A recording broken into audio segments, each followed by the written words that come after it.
Today, interesting story this, that coastal and rural communities should be paid for hosting offshore wind farms to prevent a similar backlash to fracking. That's a plea this morning from former Energy Secretary Amber Rudd, and she joins me now. Hi, Amber. Hi, Matt.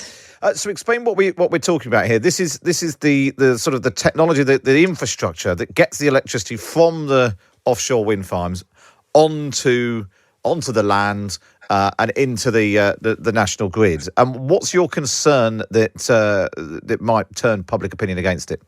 Yes, that's exactly what we're talking about. I think that everybody supports offshore wind, which is a great thing, and the prices for it have come down dramatically. But there is disruption locally when you bring the electricity onshore from the offshore area. That can be basically to do with trying to make sure the electricity is transformed and gets down to wherever it's going to supply houses and homes and communities. And you get these huge substations, particularly, that are built. And our point is, it's a joint effort with Andrea Leadsom, this article, this initiative with Policy Exchange, is that we need to make sure that local communities see some advantage from that rather than just the disruption. So you have a community fund where you build onshore wind. You would have a community fund if you had sources of oil and gas from a certain area. And we're making the point that these substations are essential for bringing the electricity onshore, and the local community who have to endure that disruption should not just have compensation, but should be properly consulted on it. Because the consequence of not engaging local communities in these sort of big infrastructure projects that are such an important national effort is that they turn against you. And so Andrea and I, when we worked together in energy, had that experience with onshore wind. Onshore wind at the time was the cheapest form of electricity, but local communities had had enough of it. They didn't feel consulted, they didn't feel engaged. And so for a while, onshore wind was banned under David Cameron's government and has only recently been released back into the electricity system for potential new sources. So we're saying we have to address this, because otherwise there will be some sort of backlash, which would be a terrible thing, because getting a clean source of electricity is such an important part of the UK's future, and actually an area that's creating a huge amount of jobs as well.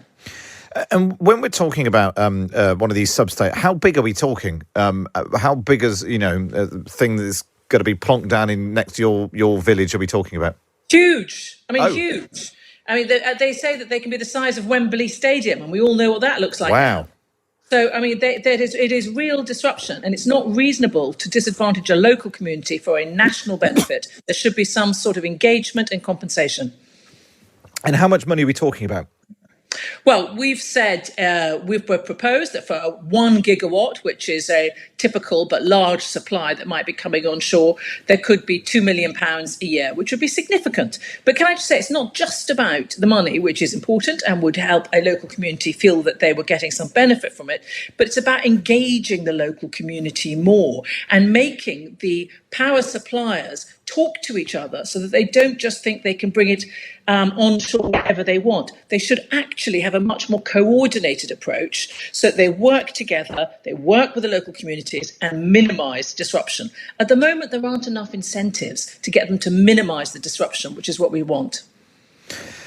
And what would that sort of money be? When you say could be £2 million a year, what would that money be spent on? Or is that sort of up to the local community?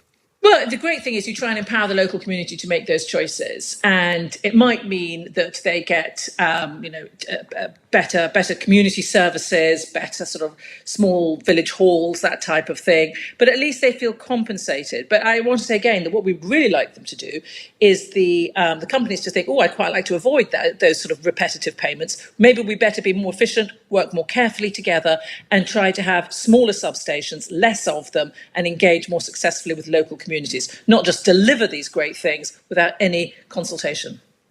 Amber Rudd, it's lovely to catch up with you. Nice. Thanks, Matt. Good to speak to you. And that report's out from the Policy Exchange think tank today. Amber Rudd and Dame Andrea Leadsom, both former energy ministers, calling for compensation for communities where this onshore infrastructure, there's a lot of it, underground cables, pylons and substations the size of Wembley. Apparently. So, if you had one of those plonked down next to your village, you definitely want some compensation for